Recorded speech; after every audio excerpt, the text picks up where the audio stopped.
Author, columnist, managing editor of LibertyNation.com, podcast host and conservative policy advocate. We dismiss history at our peril. Liberty Nation Radio with Mark Angelides.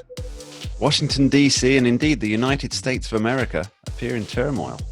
The Senate is anxious to get things done, but with only a vote advantage to the Democrats courtesy of Vice President Kamala Harris, and of course Senators Manchin and Sinema not willing to give up the filibuster, desperation and frustration abound.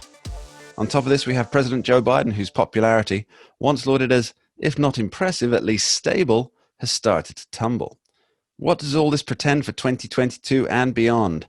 Welcome to Liberty Nation Radio. I'm your host, Mark Angelides, and for our show today, we'll be looking at the widely speculated talk of a Trump DeSantis ticket in 2024 with writer and broadcaster Jeff Charles. Will it or won't it happen? And are the potential hopefuls wise to keep a lid on any news?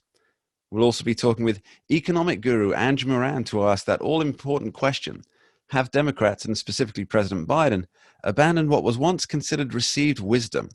It's the economy, stupid, when it comes to making a play for the votes. All this and more on Liberty Nation Radio. But first, let's hear what the big players have to say on Liberty Nation's signature Say What segment.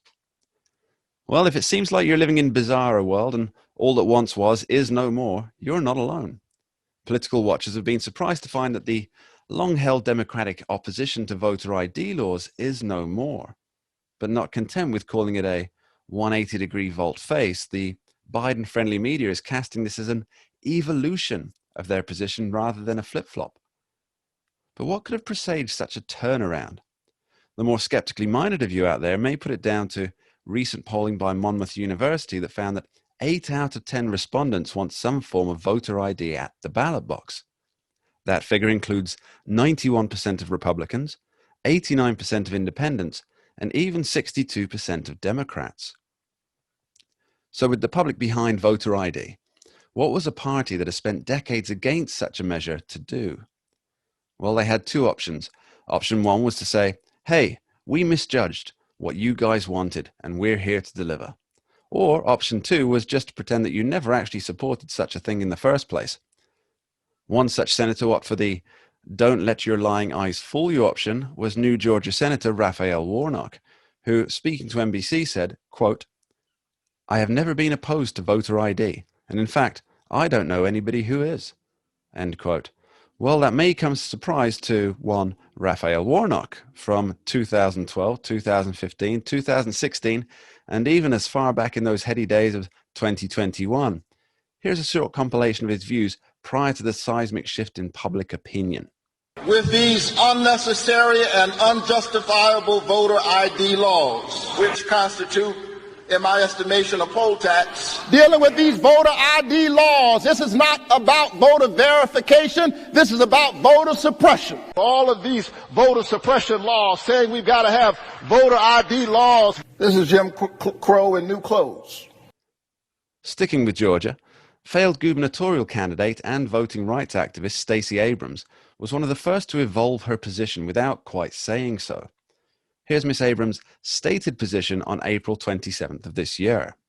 Voters without a driver's license or state ID must surrender their personal information and risk identity theft just to receive an absentee ballot. And then there are the 200,000 Georgia voters who don't have either ID and the putative free ID that is not free when you factor in the cost of transportation and the cost of underlying documents. You can read the full list of objections to SB 202 at stopjimcrow2.com. Couldn't be much clearer, right? Now here's her position less than 2 months later on June 17th. That's one of the fallacies of Republican talking points that have been deeply disturbing. No one has ever objected to having to prove who you are to vote. It's been part of our nation's history since the inception of voting. It's almost as if some folks don't know the internet Wayback Machine exists at all. But it's not only on this subject that the present government is having issues, with voter ID being presented as a racial issue despite the overwhelming majority support in the American public for such a thing, including 84% of Black Americans. You might think that the Democratic Party politicians would have their racial ally credentials up to date. Not so for Senator Sheldon Whitehouse of Rhode Island, who has come under mild fire for belonging to an exclusive club that has few, if any, minority members. Now, this was first noticed in 2017, and 4 years later, despite the Summer of Love, the racially charged rhetoric, and riots that swept the country, very little seems to have changed. Here's the senator dealing with questions that, if the mainstream media were serious, would be topping the front page of your papers this very day. Okay, back in 2017, you had expressed concerns about the membership of the all-white Bailey's Beach Club, said that you hoped it would become more diverse. Now, your family's been members, your wife is one of the largest shareholders. Has there been any traction in that? Are there any minority members of the club now? I think the people who are running the place are still working on that, and I'm sorry it hasn't happened yet. Do you have concerns in 2021? I mean, obviously, it's been 4 years. You had remarks on the floor following the deaths of Breonna Taylor and George Floyd saying, hoping to root out systemic racism in the country. Your thoughts on an elite, all-white, wealthy club, again, in this day and age? Should these clubs continue to exist? It's a long tradition in Rhode Island, and there are many of them. I think we just need to work our way through the issues. Thank you. The card's here. You have to continue. And what of the Senate filibuster? A mechanism that has been used by both parties for a very long time, and an estimated 300 or more uses by the Democratic Party over the last several years alone. All of a sudden, the filibuster is tradition non grata. Could it be that with a 50-50 split in the Senate and a simple majority most often made possible by the input of Kamala Harris donning her hat as the president of the Senate for a tie-breaking vote, that Democrats are frustrated that they might need to make concessions to their Republican colleagues to enact any legislation that can't be pushed through with reconciliation? When you avail yourself of a congressional mechanism hundreds of times and then cry foul when your opposition uses it, there's a word for that. And it's a word that even the usually supportive Fourth Estate is coming dangerously close to applying to the party they often seem to be in favor of. We'll end with a bombshell. CNN's Jake Tapper seems more than a little astonished at these continuous flip-flops. Speaking to Senator Richard Blumenthal, here's the exchange on why the Connecticut senator now opposes the filibuster. Democrats control the White House, they control the House, they control the Senate. I mean, what are you talking about? You're preventing billionaires from controlling politics. I mean, you guys control everything right now. We may have an evenly divided Senate and control because the vice president can break a tie, but the filibuster rules, as the American people are beginning to understand, require us to have 60 votes just to proceed to debate, just to talk about the bill. And that's why a lot of us, including many of our leaders, believe that we should tremendously modify the filibuster. I'm in favor of abolishing it. But in the meantime, we can mobilize support among the American people to understand that dark money, the money that goes to elections without disclosure, is determining the outcomes. And that's what we need disclosure to shine a light on. And that's why this bill is so important, to end that kind of corruption. Senator, haven't you voted in favor of filibustering Republican legislation, not allowing them to even proceed to a discussion and amendment process and debate on a bill? We have used the 60 vote threshold a number of times, for example. But you're talking about it being corrupt, but you've used it too. And there you have it. It seems that even credibility can only be stretched so far. We'll be right back on Liberty Nation Radio after this short break. We dismiss history at our peril. Liberty Nation Radio with Mark Angelides. Welcome back to Liberty Nation Radio here on the Radio America Network. The topic under discussion today is what lies ahead for the Republican Party in terms of 2022, 2024, and beyond. The question on everybody's lips regarding Donald J. Trump is, will he or won't he? To help us delve into the latest figures, facts, and perhaps a little fortune-telling is LibertyNation.com author Jeff Charles. Welcome, Jeff. Yeah, thanks for having me on. Now, Jeff, it seems almost certain that if President Trump chose to run again, he'd secure the party nomination, and probably within the first third of states. But that doesn't appear to mean that he's the only viable candidate. What numbers are you seeing? Yeah, I mean, a recent straw poll at a conservative conference had Florida Governor Ron DeSantis edging out Trump by a few percentage points. So he was the front runner according to that study. So if Trump decides not to run, I mean, the front runner could very easily be Governor Ron DeSantis. But in the top 5, you also had people like Ted Cruz. You had Tim Scott. I mean, there are other contenders who could take up the mantle if Trump decides not to run. And what's interesting is that that all of these people are at the very least friendly to the MAGA or America First movement.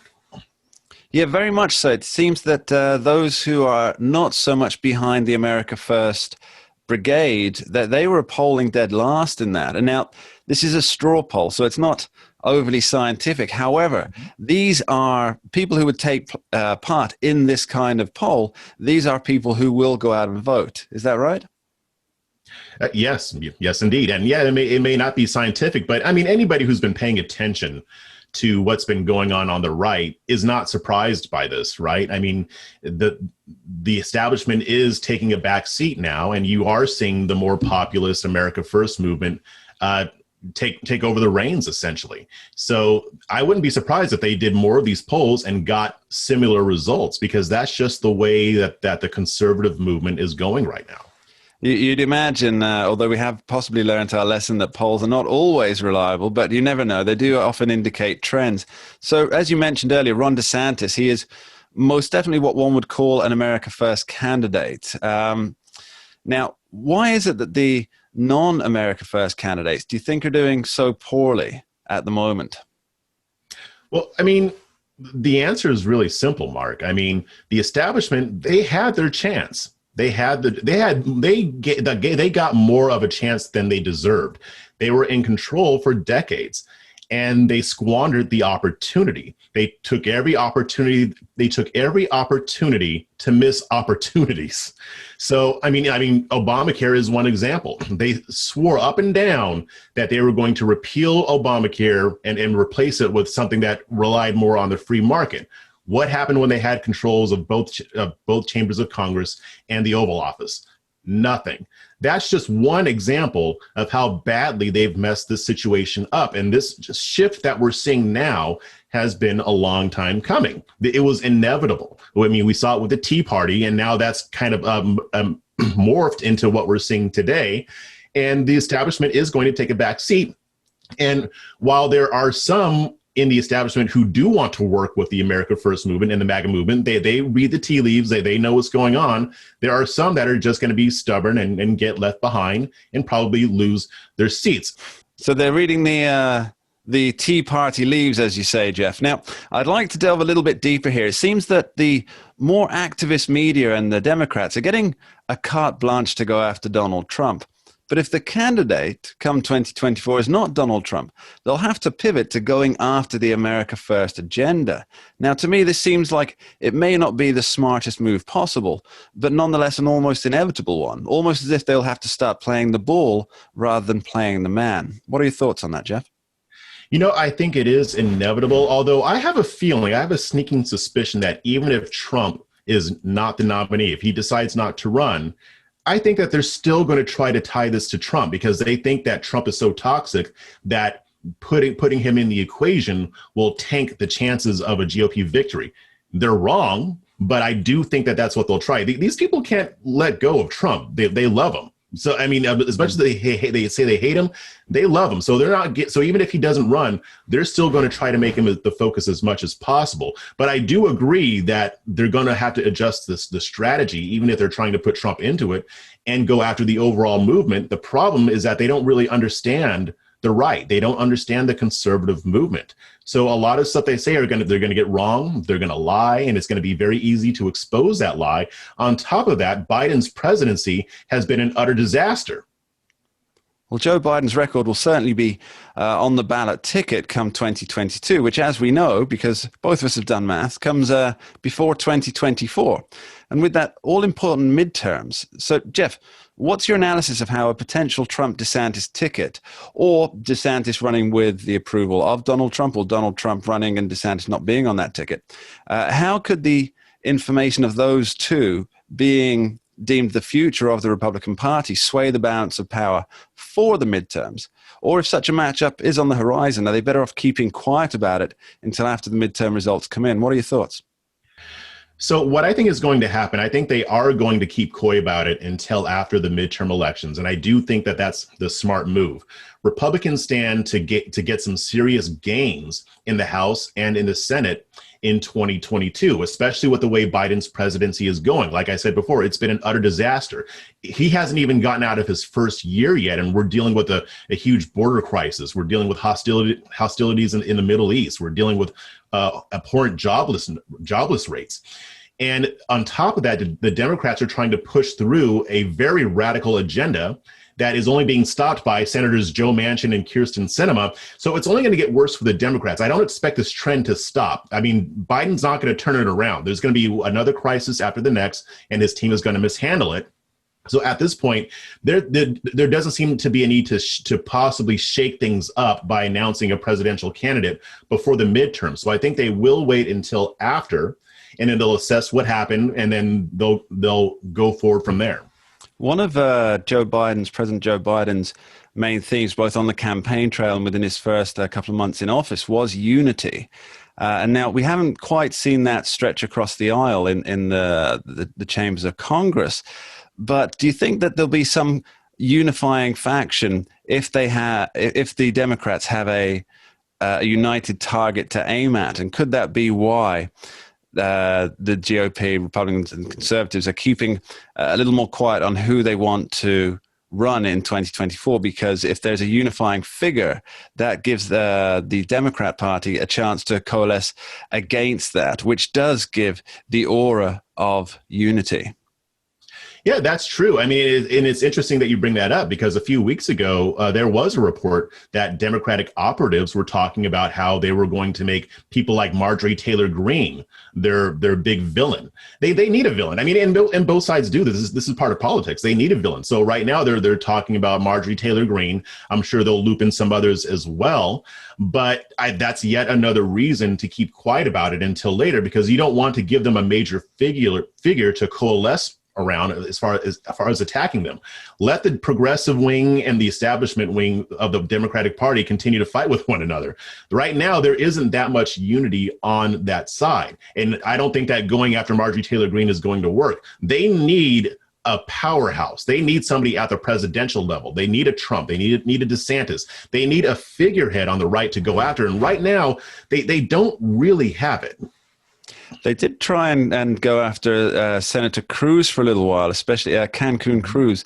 But I think what you say about Marjorie Taylor Greene is probably spot on, but it's in the same way that Republicans have also targeted Alexandria Ocasio-Cortez, in that they've created somebody who is almost a parody of the real person. And it makes for wonderful headlines. It makes for wonderful Twitter memes. But in terms of substance and actually uniting the party in form of this is the kind of policy we need to oppose rather than this the type of person we need to oppose, I don't think it's done very well for either side. Jeff Charles, thank you for being here. Yeah, thanks for having me on. And we'll be back with Liberty Nation just after this quick break. We dismiss history at our peril. Liberty Nation Radio with Mark Angelides. With massive spending bills on the horizon and a seemingly endless urge to spend taxpayer dollars, the federal government appears to have roundly rejected the adage of, it's the economy, stupid, when it comes to seeking votes in 2022. Now, has Joe Biden got a fiscal plan up his sleeve for his party to hold on to power in the upper and lower chambers? Or is he banking on wokeness over wages?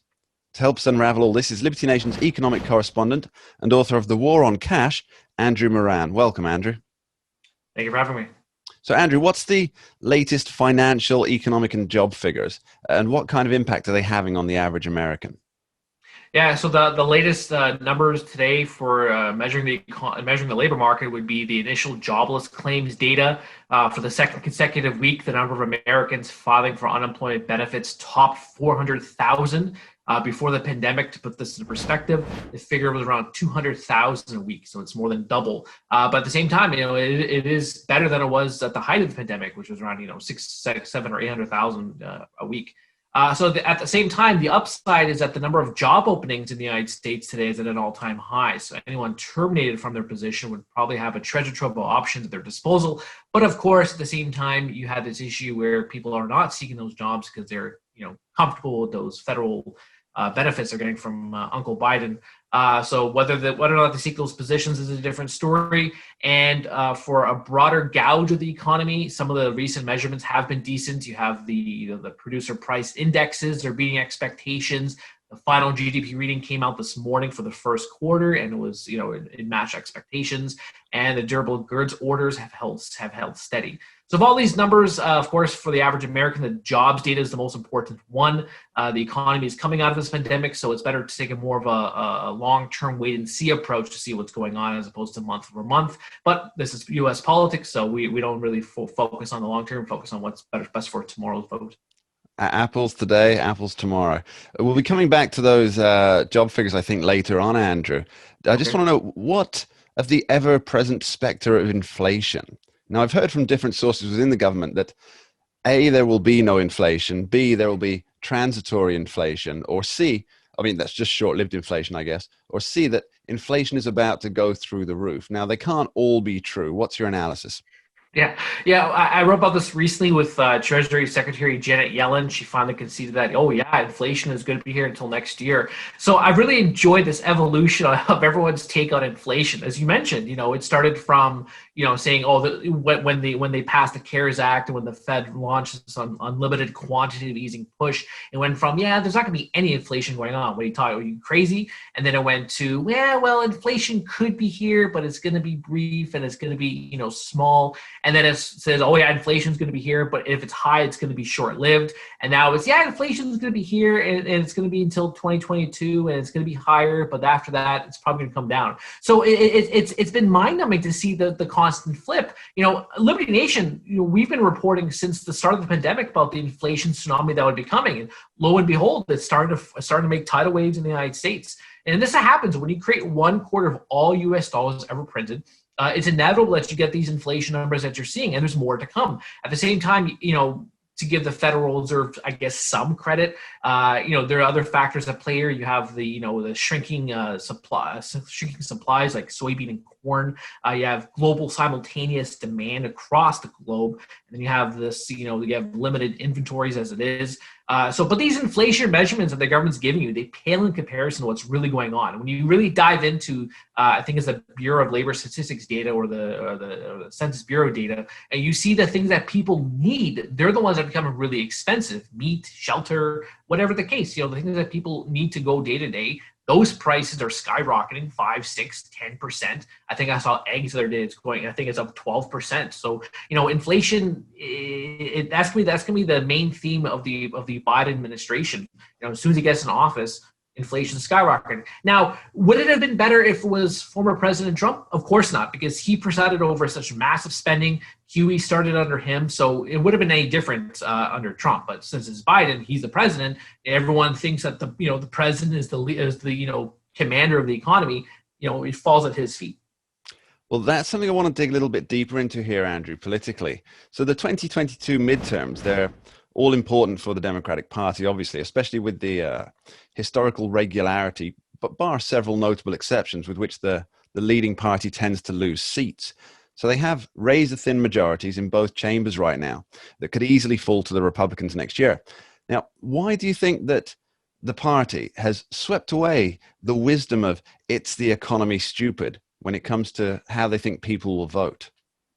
Well, I think it's because they have an abysmal record on the economy. So, perhaps they don't want to put up too much of a spotlight on their record, or maybe just members of the Democratic Party, as well as the Republican Party, of course, they're ignorant of economics. Or maybe there's, as you said in your intro, they're just too woke and they're fixated on gender pronouns, or perhaps they're still distraught from the January 6th event. So who knows what playbook they're running from. The likely scenario is that they know these policies put forward will only do more harm than good. They might offer a short-term remedy. You saw that with the stimulus checks. Provided huge retail sales boost, personal spending jumped, and then when the stimulus checks were exhausted, retail sales went down, personal spending went down. So these are all just short-term fixes to and then so long-term, it's not going to be good of what's going on, especially as we mentioned earlier with the inflation. Yeah, I want to jump into that quickly a little bit, Andrew, if I may. Okay. So I can see the logic of focusing away from the economy when people are receiving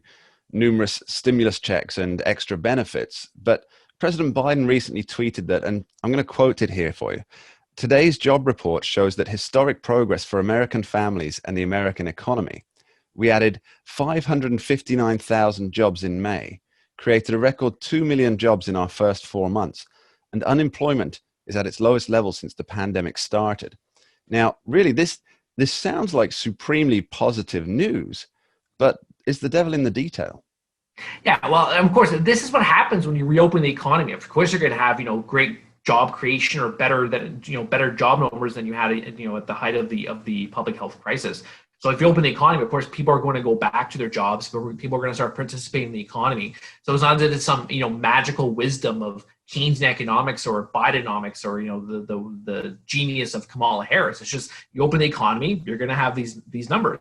But, when you start diving deeper into numbers, that's when you have some sort of, confusion going on, because employment is still way below of what it was before the pandemic. You still have, think of something like 10 million fewer Americans are still, are employed than they were before the pandemic. Personal spending has been on the decline since as I noted, the stimulus checks were exhausted. And then not to mention, of course, the surging costs of living. I think that's going to be the major point that the Republicans are going to emphasize on heading into the midterm elections, because people worry about their pocketbook. No matter how much you focus on, he's, he, her, whatever those gender pronouns are, people care more about the dollar bills in their pockets and how much they're paying at the supermarket for their meat and eggs.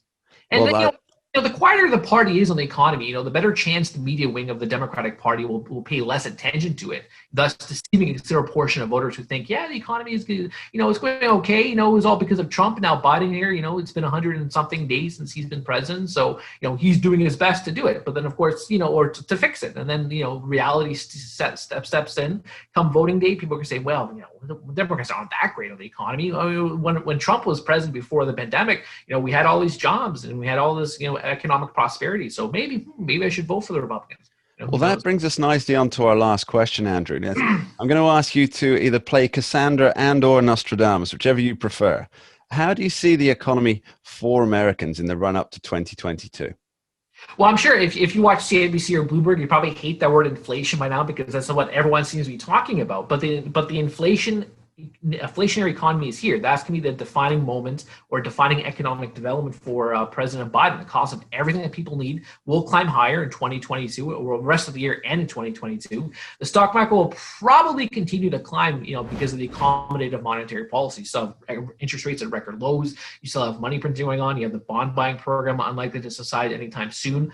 The labor market will probably continue to expand, but but at a slower pace. But I think that a good example of what's going to happen with Biden what happened to Obama when he became president and the post-recession recovery is that Biden is probably going to preside over a slow economic recovery. If you remember during the Obama days, the thing is, by the time he left office, he had the second or third slowest economic recovery in the nation's history following a recession.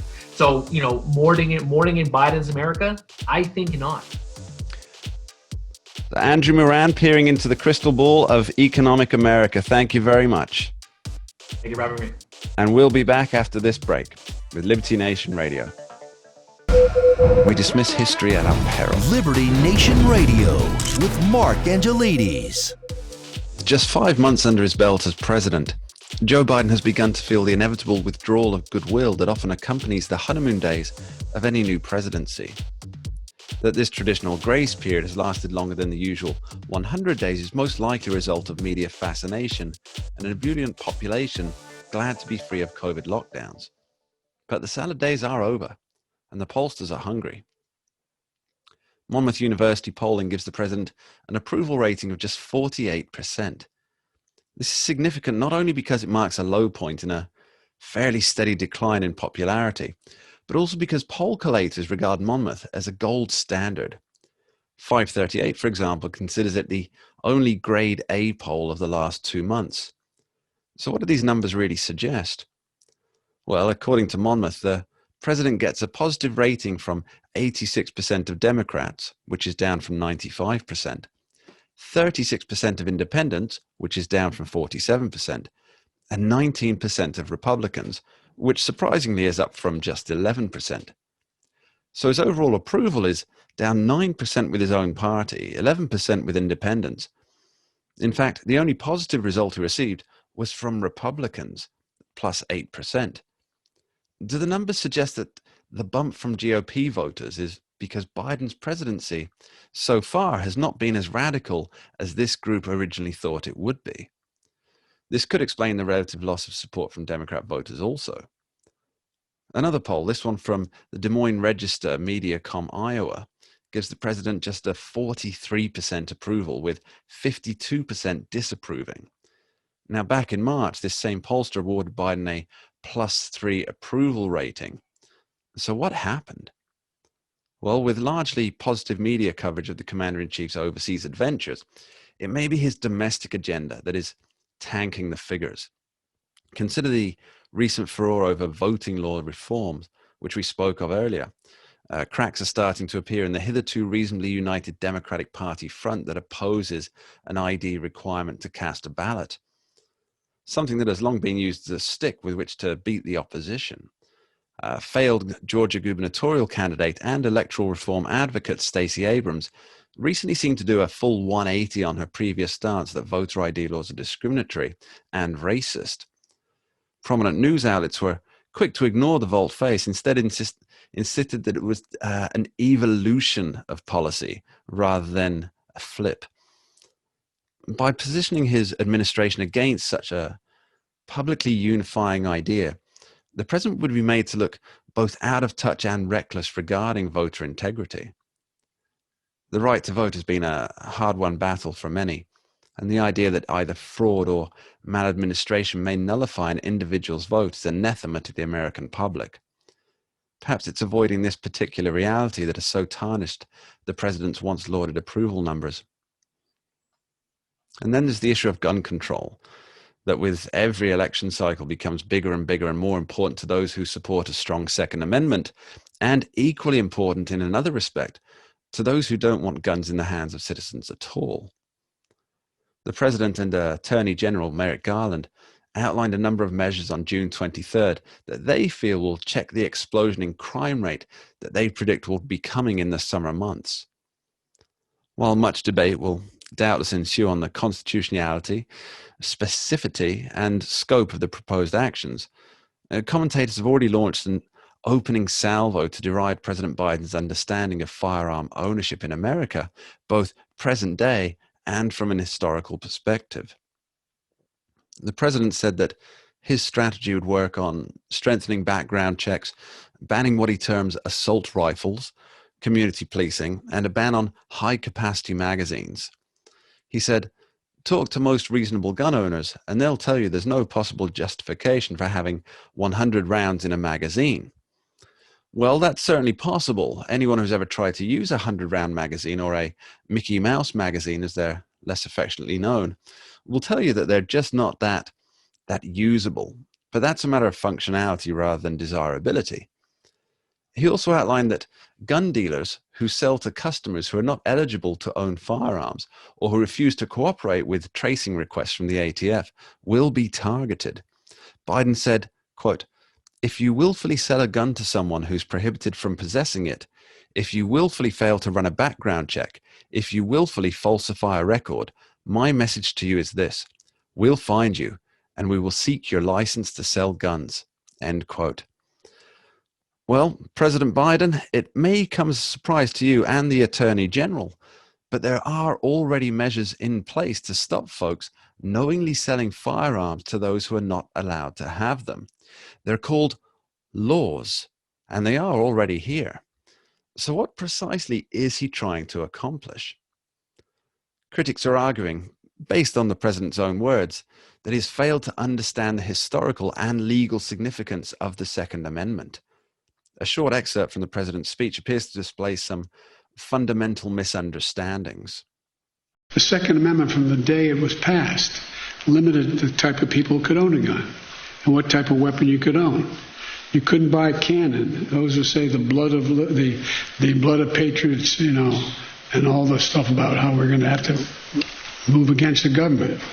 Well, the tree of liberty is not water with the blood of patriots. What's happened is that there have never been, if you wanted to think you need to have weapons to take on the government, you need F-15s and maybe some nuclear weapons.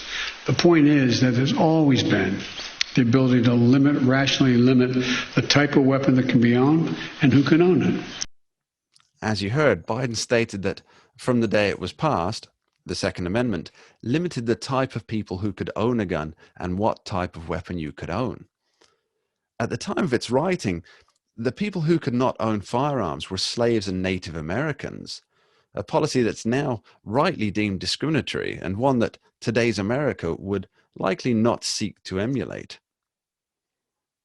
In terms of what weapons could be owned, the intent was that the weaponry would keep pace with the time. In fact, many of the ships and cannons employed during the American Revolution were privately owned, demonstrating that individuals were not only allowed, but expected to hold arms of equal power to that of the government. Many would acknowledge that modern capabilities have outstripped what the public is able to access in terms of firepower, but the commander-in-chief also said, if you think you need to have weapons to take on the government, you need F-15s and maybe some nuclear weapons. And perhaps unsurprisingly, this sparked a backlash from what some deem threatening language. The National Rifle Association, the NRA, was quick to respond, suggesting that Biden's measures were little more than a distraction from the true causes of rising crime. NRA spokeswoman Amy Hunter, she said, quote, "This is a political red herring aimed at hiding the real and abysmal failures of the Biden administration. Crime rates are high because of the efforts to defund the police and a failure to prosecute career criminals. The simple fact is, strict enforcement of existing laws, including gun laws, coupled with the support of law enforcement and prosecutors to do their jobs, would result in a dramatic decrease in crime. But the president would rather play politics than make Americans safer." End quote. The president justified his stance by saying, "We're not changing the Constitution, we're enforcing it." Now, this sentiment will certainly be debated in both the media realm and the courts of America. But whether Joe Biden is right or wrong that his measures will result in less crime certainly remains to be seen. One consequence almost guaranteed is that many Americans who cherish the Second Amendment rights will see this as government overreach, and rather than an added enforcement of the Constitution, as an attack against it. It seems President Biden just can't catch a break, whether it's a volte-face on voting, hypocrisy from his party on the filibuster, failing to understand the Constitution. It all seems to have caught up with the man who would be king. That's all we have time for on this edition of Liberty Nation Radio, right here on the Radio American Network. I want to thank our guests, Jeff Charles and Andrew Moran. But most of all, I want to thank you, the listeners, for loaning me your time and attention. Until next time, I wish you the very best in your continued pursuit of freedom and liberty. Thank you. We dismiss history at our peril. Liberty Nation Radio with Mark Angelides. Who are we? We are Americans that believe in liberty. We are a project of the nonprofit One Generation Away. We are patriots who apply the founding principles to the issues of today. And they keep moving the goalposts on us. We are educators and commentators who love America and the Constitution. Who are we? We are Liberty Nation.